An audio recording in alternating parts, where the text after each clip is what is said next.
¿Se ve mi pantalla?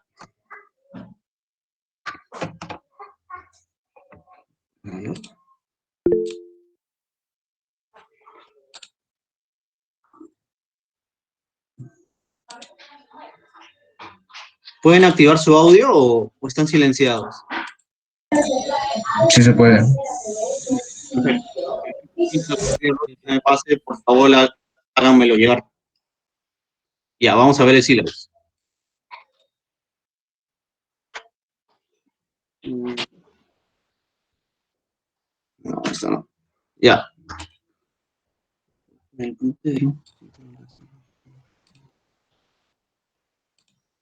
Ya. La asignatura se llama Física 1, ¿no? Como ya están viendo. El código del curso es BFI 01.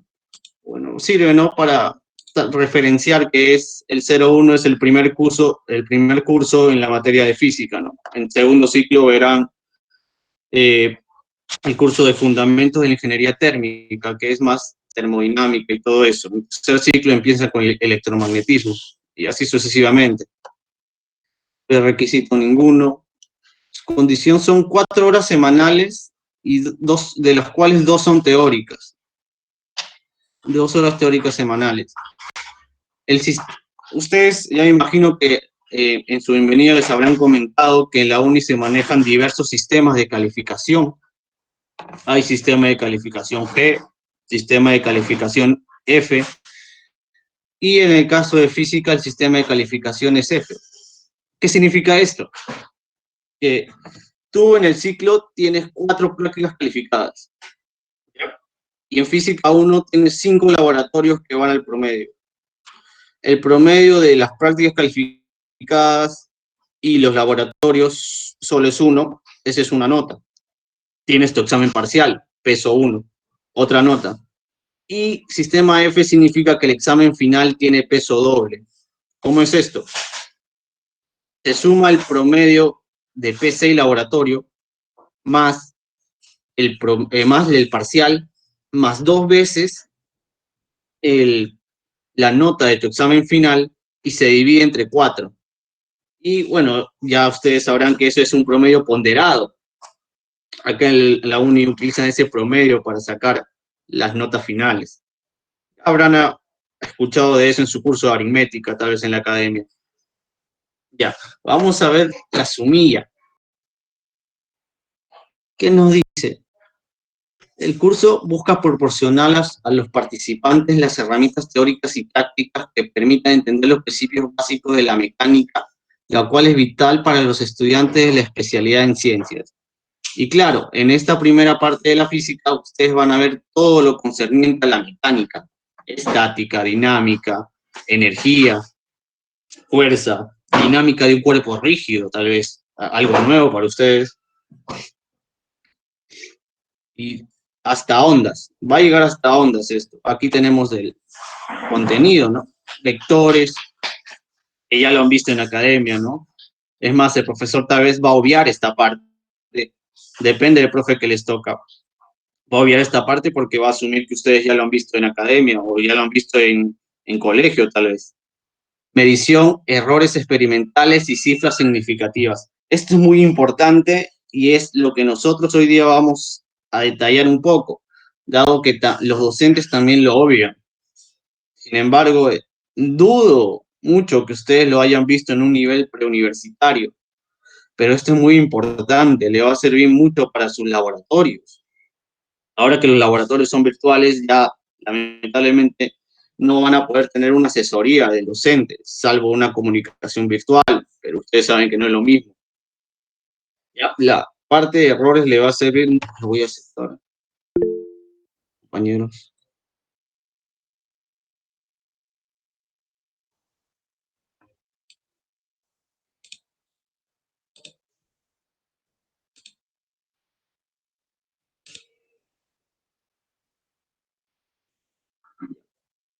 Como seguía, la parte de errores es muy importante para su desarrollo, no solo en este primer ciclo, sino para toda su carrera. Para hacer tu tesis, o tal vez para ciclos superiores, ustedes van a necesitar mucho de la teoría de errores, dado que, como saben, no hay exactitud. en la vida de la física. Tal vez se pueda llegar con algo de precisión, pero exactitud no hay. Ya verán que exactitud y precisión no son lo mismo y se diferencian, son términos diferentes. Seguimos pasando. Cinemática de una partícula, movimiento unidimensional y bidimensional. Esto ustedes tienen conocido, ¿no?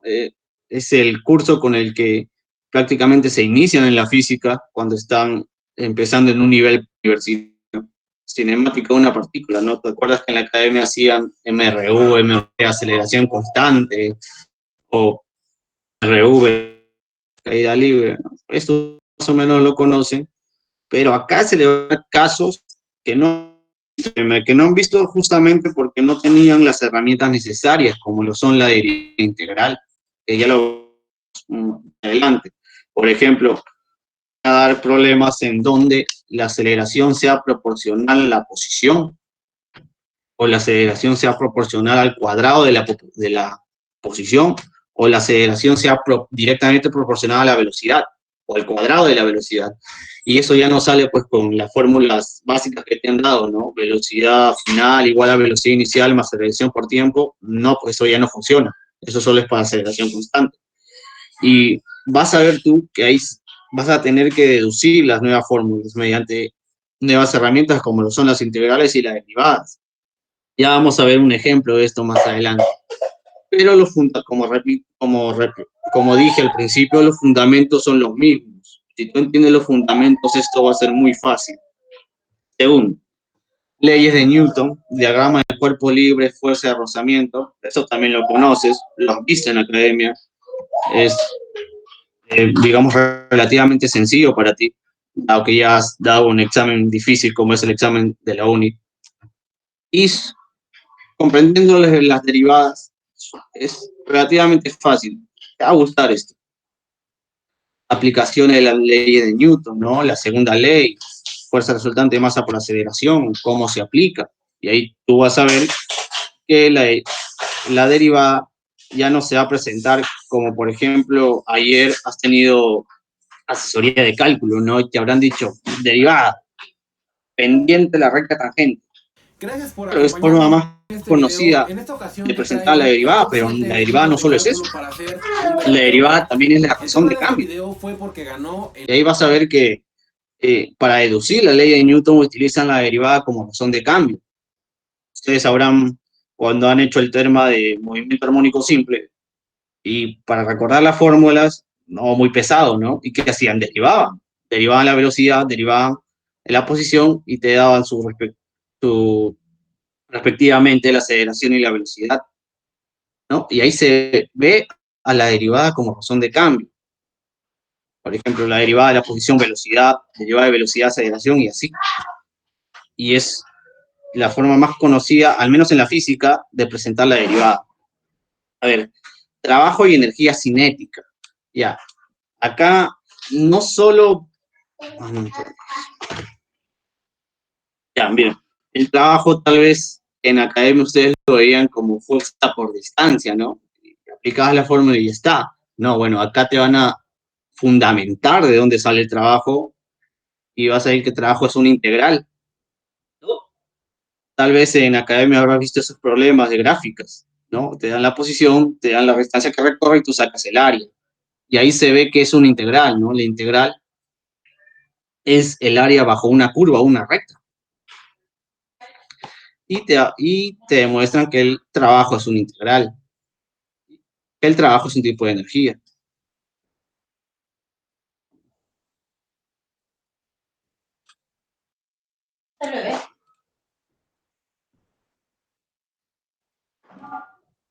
Llegar temprano, compañeros. Distrae un poco tener que aceptar a los que recién que se unen y distrae también la presentación. Ah, bueno, seguimos. Energía potencial y concepto de energía mecánica. Acá también van a ver que te van a presentar cómo se deduce la fórmula de energía potencial y los fundamentos para la conservación de la energía mecánica. Van a ver nuevos instrumentos como lo son el gradiente y el rotacional que es un determinante, y la gradiente que son derivadas parciales. Ya verán esos términos que tal vez ahora parezcan lejanos, pero en su momento estoy seguro que van a entenderlo muy bien. Impulso y momento lineal. También lo han visto en la academia o en el colegio. Momento lineal, choques, es un tema conocido. Estoy seguro que no hay mucho de nuevo acá, salvo que, bueno, le van a demostrar que la derivada del momento lineal es la fuerza resultante, ¿no? Que creo que lo podrían deducir de una vez. Seguido, y hasta acá terminaría el curso. Normalmente los profesores hacen hasta acá. Calor y temperatura se llevan en el segundo ciclo, en otro curso que se llama Fundamentos de la Ingeniería Térmica y Fluidos. Casi no se ve. No, normalmente no lo van a ver. Lo que sí pueden ver serán ondas sonoras, vibraciones, ¿no? Es muy probable que sí vean eso, pero muchos profesores también lo obvian, dado que o se atrasan o quieren dejar más días libres para que ustedes estudien para sus exámenes. En fin, ya conocerán eso. Bueno, a ver qué sigue el sílabus. Y acá está más o menos más detallado el sílabus. Que van a ver, ¿no? Marco de referencia en teoría de errores, no otras ciencias. Cinemática, posición. Claro, en academia tal vez veías la posición como una fórmula, ¿no? Acá lo vas a ver vectorialmente. Aunque sí, también se ve vectorialmente en academia, en algunos problemas es necesario usarlo. Van a ver la diferencia entre espacio recorrido y vector desplazamiento. La diferencia que hay entre el vector velocidad media y rapidez media. No es lo mismo, ¿no? Ya habrán visto algo de eso. Y velocidad instantánea, que verán que es una derivada. El vector de aceleración media, el vector de aceleración instantánea también, el mismo caso que la velocidad. Y en fin, como les decía, van a ver el MCU o movimiento circular, pero ya no con la aceleración constante, sino con la aceleración variando en función de otras variables. Suena un poco confuso eso, pero sí es. Luego estática, dinámica de un punto material, en fin. Fluidos. Fluidos, como le dije, no se ve en el primer ciclo, lo ponen acá para rellenar, lo van a ver en el segundo ciclo, digamos que es la parte de termodinámica para adelante, eso se ve en los ciclos posteriores. Ya, lo que sí pueden ver es vibraciones y ondas sonoras, depende del docente también. Ya, aquí está la metodología, lo que le decía al principio, el curso se desarrolla en sesiones de teoría, práctica y laboratorio. Ya, en las sesiones de teoría, bueno, el docente va a explicar los conceptos necesarios para la resolución de problemas y en las sesiones de práctica, el alumno va a resolver esos problemas en base a lo que ha hecho el docente. Aquí un pequeño consejo. No se conformen con lo que el docente les dé. Muchas veces el docente aquí en la uni pone problemas cuyos fundamentos no ha enseñado y es necesario que ustedes conozcan eso. No se queden solo con el docente, con lo que el docente les da. Busquen en otros libros, compartan material entre ustedes. Supongo que ya debe haber delegado de eléctrica, tele y electrónica. Entre esos delegados creen sus grupos y compartan el material, dado que van a ser diferentes docentes para cada uno. En mi experiencia, bueno, yo estuve con el docente Walter Walpa, que por costumbre enseña a los de la especialidad de ingeniería eléctrica. Los de eléctrica seguro lo verán. Y el docente, digamos que no hace mucha teoría, pero sus problemas sí son bien elaborados. Así que lo que yo hacía era contactarme con los delegados de las otras especialidades de mi código y compartíamos material, ¿no? A los otros enseñaban docente llamado Yamoja y el otro docente llamado Chirinos. Docentes que ya los van a conocer en el transcurso del ciclo y estoy seguro de que, bueno, ¿cómo decirlo? Son un poco cargosos. Tengan cuidado con ello. Júntense, hablen y comparten material. Así solo tendrán una noción más amplia del curso y estoy seguro que no sufrirán en los exámenes. Ya, bueno, como le decía, Son 7 laboratorios, pero se eliminan 2. 2 no van al promedio de notas. Las 2 menores notas de los 7 laboratorios no van. Por eso le decía al principio que solo son 5 laboratorios los que, como se puede decir vulgarmente, valen, ¿no? Los que están ahí. Igual que en las prácticas. Son 4 prácticas, pero una se elimina, la de menor nota, o la que no has dado. Una se elimina y 3 van al promedio. Y aquí está el sistema de evaluación. Bueno, ha salido un poco mal, ¿no? Ya, el promedio final se calcula como el promedio de prácticas calificadas y laboratorios en uno solo, más el examen parcial, más 2 veces el examen final, entre 4. 4 es la suma de los pesos, ¿no? Es un promedio ponderado. El promedio de prácticas y laboratorio tiene peso 1, el examen parcial tiene peso 1 y el examen final tiene peso 2. 1 más 1 más 2, 4. Y ahí está cómo se calcula el promedio final. Le vamos a aceptar a uno de sus compañeros.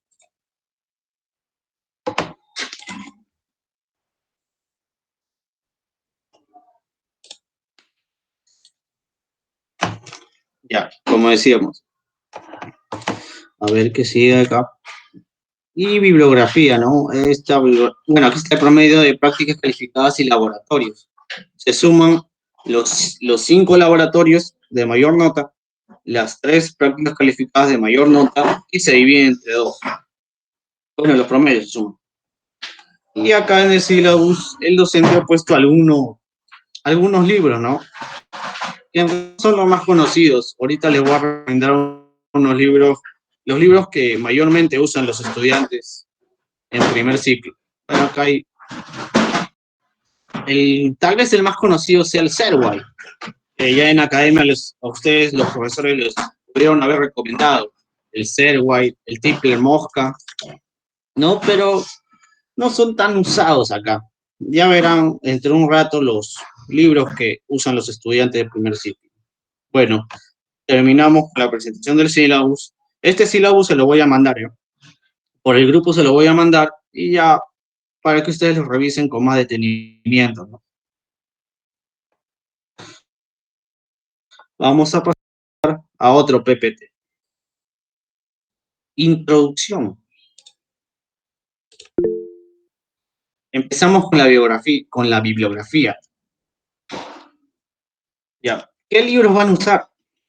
El más recomendado y el más tal vez famoso, digamos, entre los libros que usan los cachimbos de primer ciclo, es el de Alonso Fin, un libro azulito, que tiene muchos docentes seguiendo la teoría que hay ahí. Tiene muy buena teoría. Tal vez no recomendado para los problemas, pero sí para la teoría. Tiene muy buena teoría y muchos docentes seguían de ello. Otro libro que también es muy conocido es el Hibeler, en la sección de dinámica, que tiene su libro y tiene su solucionario hecho por algunos docentes de la uni, ¿no? Y de ahí los docentes sacan algunos problemas. Así que traten de estar moscas, como se dice ahí, porque los docentes siempre te ponen una pregunta o dos del Hibeler. Es ya costumbre, sobre todo el docente Walpa, que va a enseñar a los eléctricos. Siempre te pone una o dos preguntas. Otro libro es el Burbano y Ercilla, Física 1, Teoría y Problemas. También muy bueno, personalmente se los recomiendo. Tiene buena información. Y acá abajo dejamos el link de los libros. Nuestros compañeros del CFIE, que es el Centro Estudiantil de la Facultad, y los compañeros de los respectivos ciclos, hemos hecho una biblioteca, digamos una biblioteca virtual, y todos estos libros están acá. Así que tal vez estés corto de dinero, no hay necesidad de ir a comprarlos. Ahí los tienes, los puedes imprimir y ya verás tú qué haces con ellos. Pero la información está ahí. Aprovechen que hay un montón de libros que con mucho cariño hemos recolectado para ustedes. Curso de mecánica clásica. Y esto es mucho mejor aún. Eso está en YouTube. Le dejo el link. Un curso completo del docente Marcelino Jesús Barrios, con los temas que van a ver en este ciclo. Un docente español que ha hecho un gran trabajo y subió los videos de su curso a YouTube. Ahí está, ¿no? El link se lo voy a dejar, este PPT también se lo voy a mandar, y ahí estará el link, ¿no? Aprovechen esos videos, contienen información muy buena, y estoy seguro que le va a servir.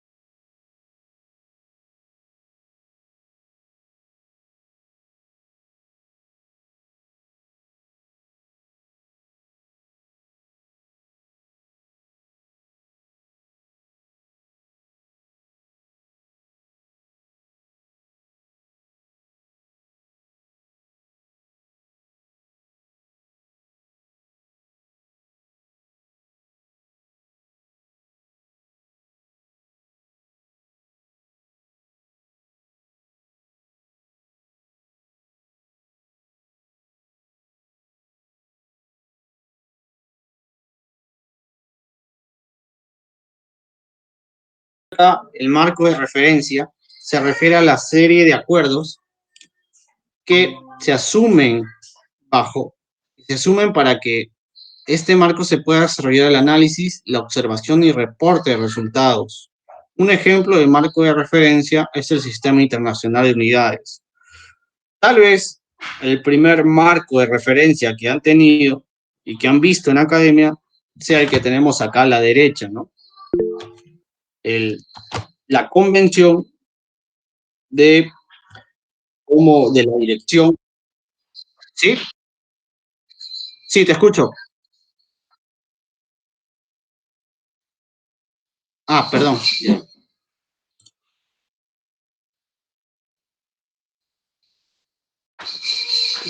Disculpen, muchachos, una desatención mía.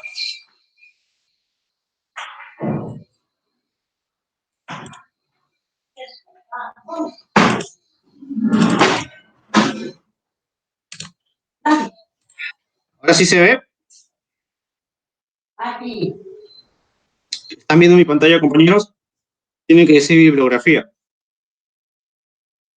Perfecto, muchas gracias, Manuel. Disculpen por el error. Es una desatendencia mía. Ya. Bueno, como le decía, ¿no? El Alonso Fin, el Gibeler y el Burbano son los principales libros que los estudiantes de primer ciclo usan acá en la facultad. Y el link de los libros. El curso de mecánica clásica que ya les dije, y el link está acá. El curso del Instituto de Massachusetts, el MIT, también está acá. Hay mucha información que con mucho cariño hemos recolectado para ustedes, compañeros. Ya, empecemos. Marco de referencia. Les acabo de explicar que en la ciencia hay determinadas convenciones que se usan para facilitarle al estudiante el entendimiento del tema. Por ejemplo, acá la convención de la mano derecha, ¿no? Cuando tú haces, o en academia te han enseñado, producto vectorial, te decía que la dirección del vector resultante se determina por la propiedad de la mano derecha, ¿no? También otra convención es el sentido de la corriente eléctrica. Ustedes saben que en realidad antes se pensaba que las partículas que se movían eran las partículas positivas, los iones. Bueno, después se determinó que lo que se movía en realidad eran los electrones, ¿no?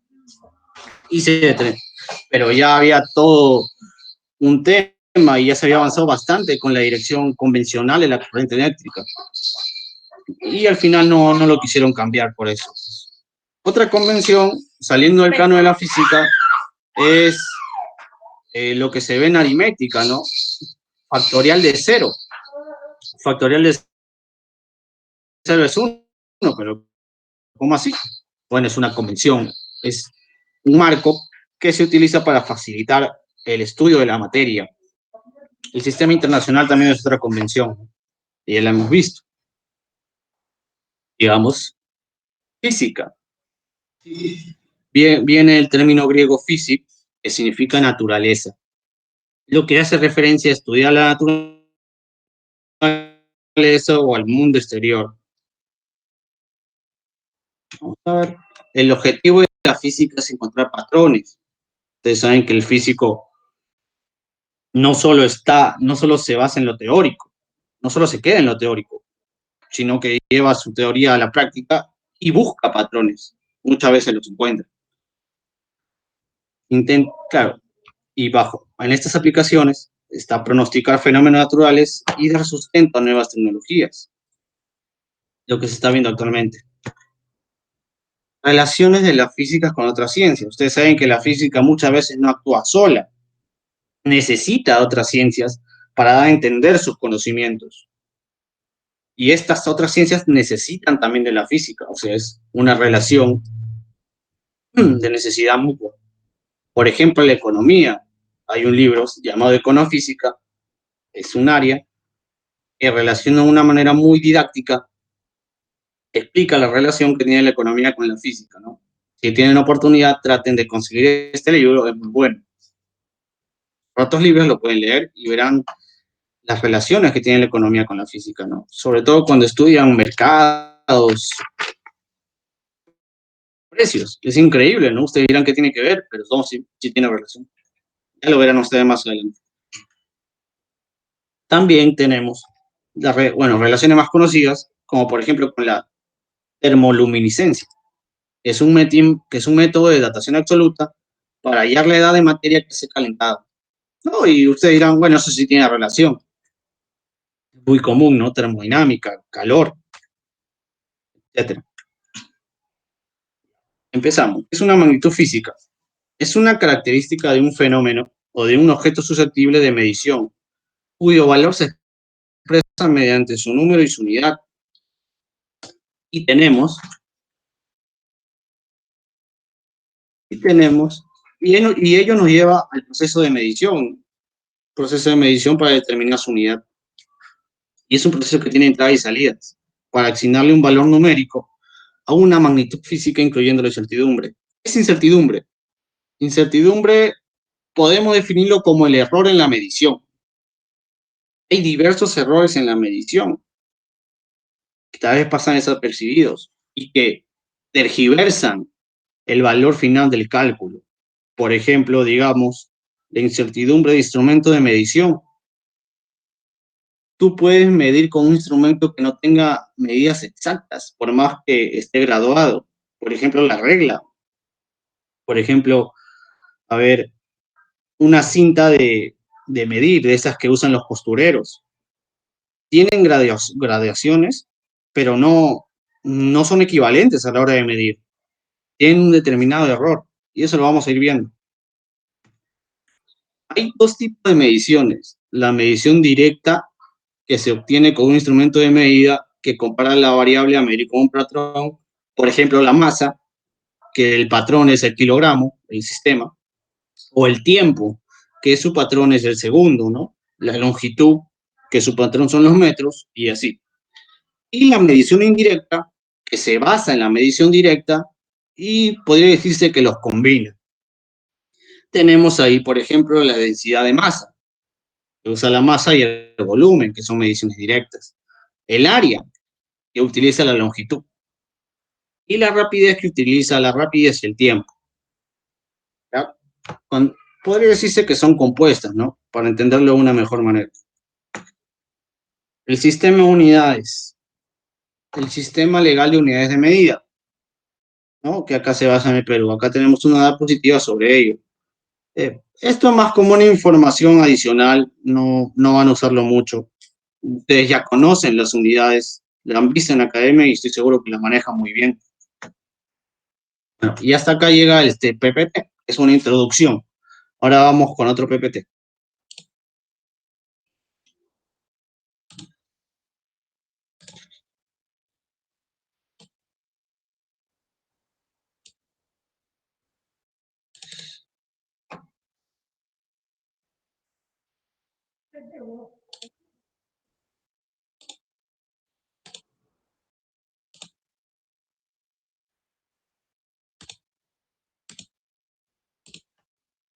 Y empezamos con errores. Ya veremos que errores es algo muy importante. ¿Quién no ha cometido errores algún día? Y más aún cuando se quiere hacer cálculos físicos. O también en cualquier ámbito, ¿no? En matemática, en química. Tal vez en el examen de admisión te ha pasado, y bueno, pasa, ¿no? Suele pasar. pero estamos aquí para minimizar esos errores. Ya. ¿Cómo dice? El error es intrínseco a todo cálculo numérico. ¿Qué significa intrínseco? Intrínseco, por su definición, es que es propio o característico de la cosa que se expresa por sí mismo. ¿Qué quiere decir esto? En el cálculo numérico siempre va a estar incluido el error. Siempre hay error en todo lo que midas. No depende de las circunstancias esto. Siempre va a haber error, porque no somos precisos, porque siempre hay una variación que se aleja del resultado correcto. Por ejemplo, cuando vas a calcular, bueno, ustedes ya habrán visto, ¿no? A ver, vamos a poner acá. Cuando ustedes quieren ver, tal vez les habrán enseñado su profe de trigonometría que el seno, ay,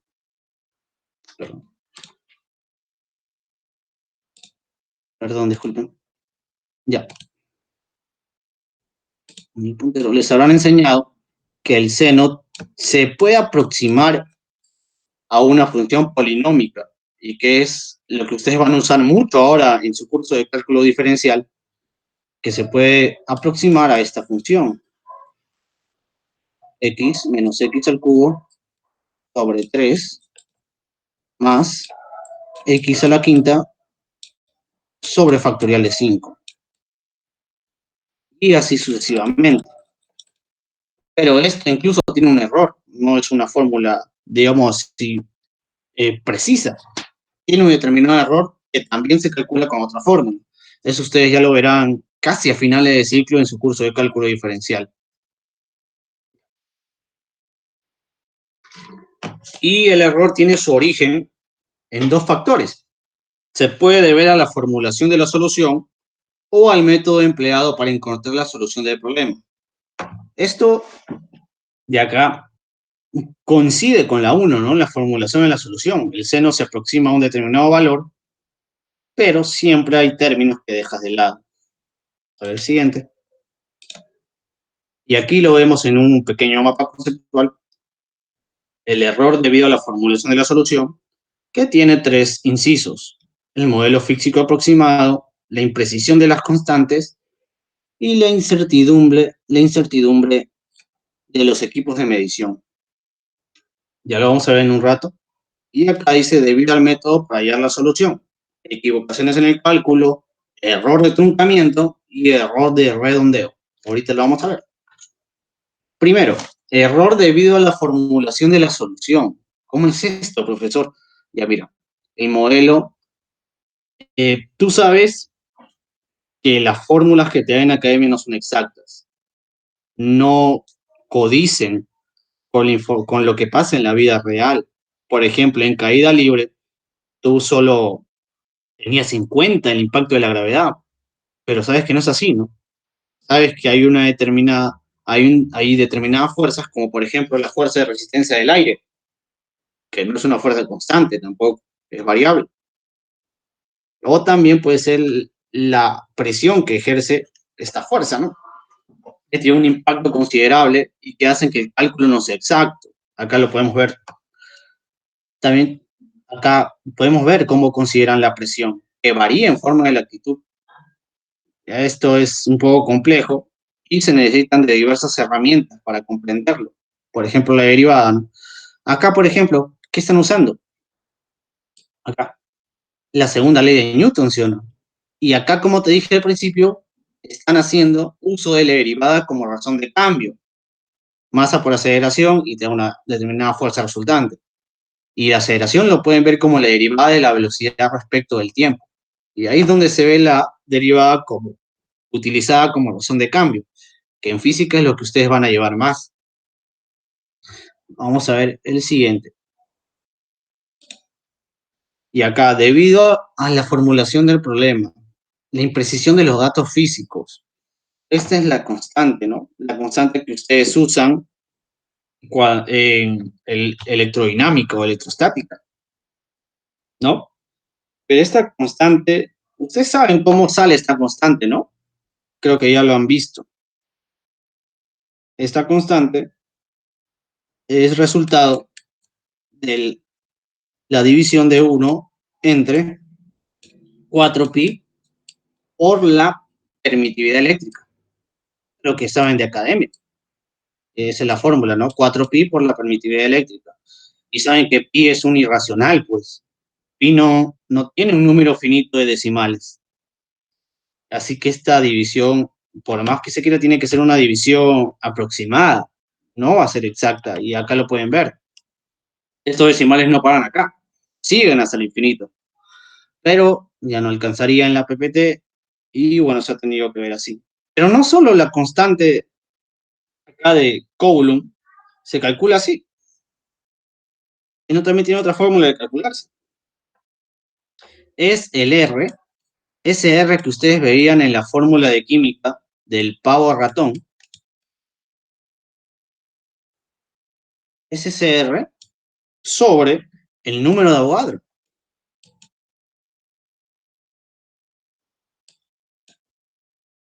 Ustedes hacen la división y sale ello.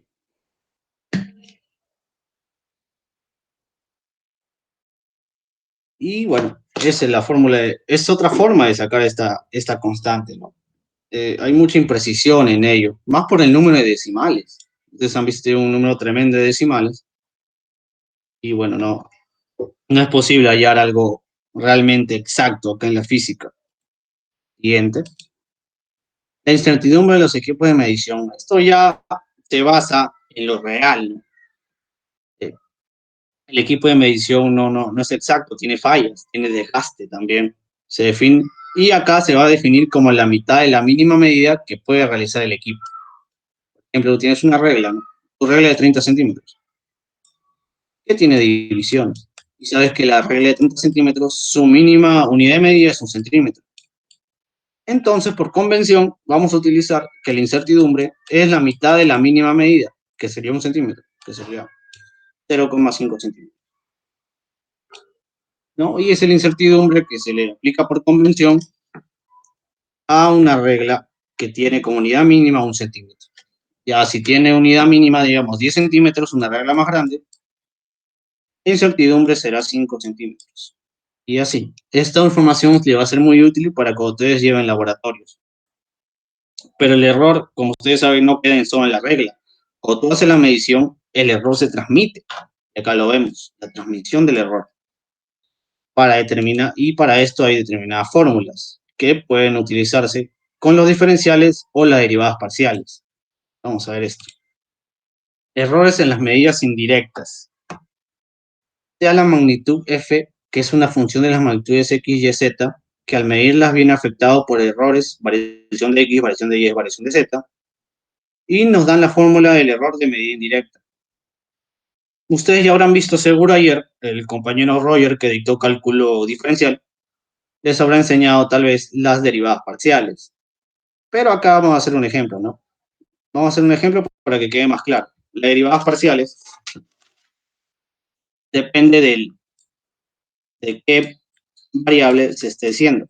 Por ejemplo, si tú tienes una derivada en función de x, pues solo vas a considerar a las x.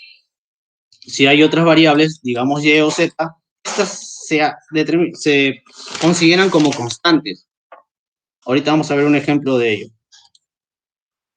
Y aquí está, el ejemplo. Nos piden el error de la función, de una función que parece FEN, ¿no? Lo que ustedes veían cuando sacaban el voltaje, la FEN. Esta función dice que depende de las variables x y z. Nos dan el x, el valor de x, que es 5 más menos 0.2, y que es 8 más menos 0.1, y z, que es 3 más menos 0,05. Nos dan la fórmula de la FEN, de esta función. Ya. Ya. Y vamos a ver. Y utilizamos la fórmula, ¿no? De la transmisión del error. Que ya lo hemos visto en el PPT anterior.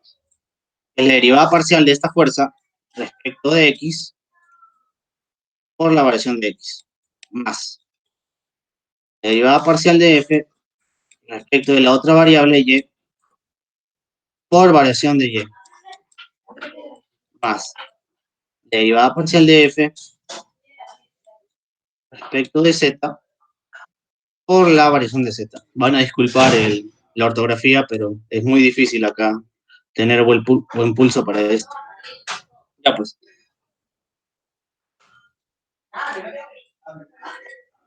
La derivada parcial de f respecto de la derivada respecto del x.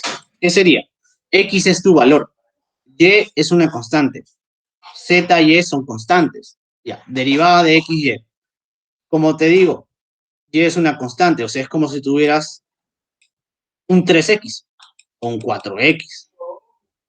Y sabes que derivada de esto respecto de x es la constante que está acá, ¿no?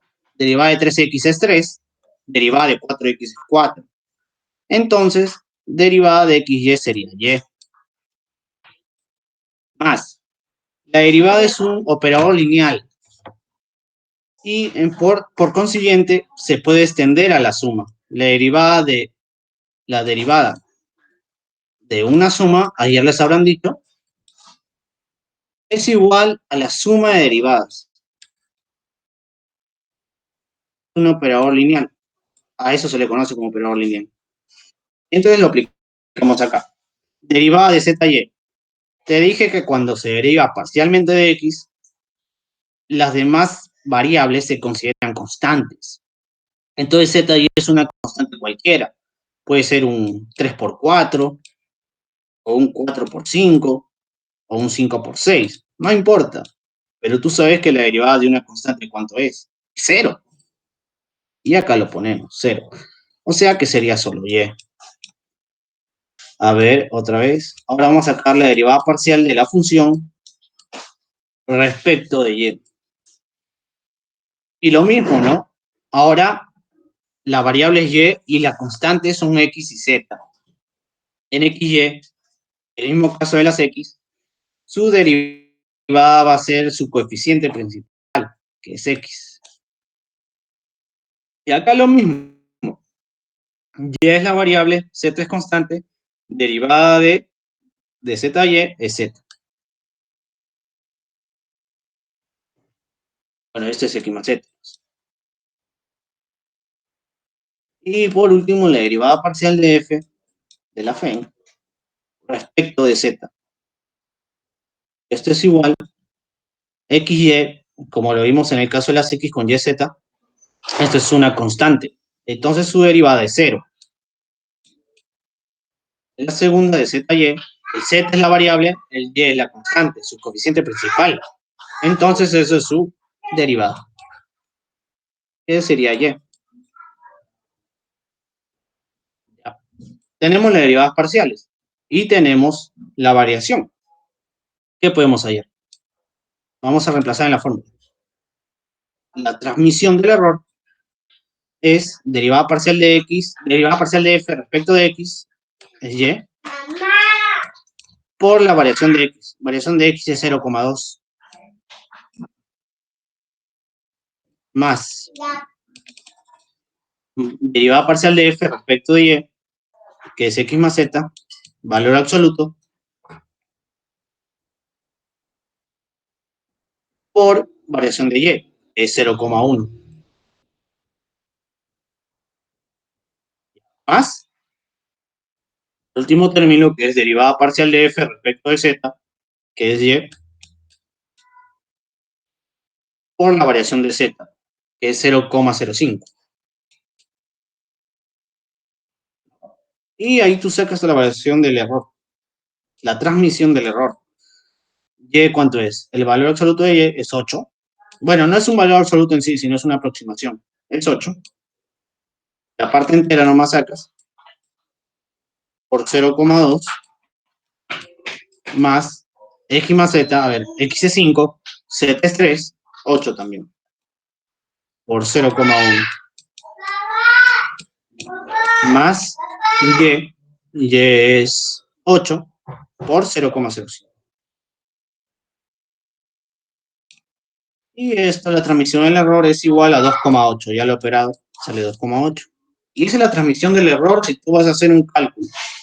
Por ejemplo, ya calculamos esto, el E. Calculamos el E. Acá lo vamos a hacer. Acá lo vamos a hacer. XY más ZY. XY, X, como te dije, 5 por Y por 8 más ZY. Z es 3, Y es 8.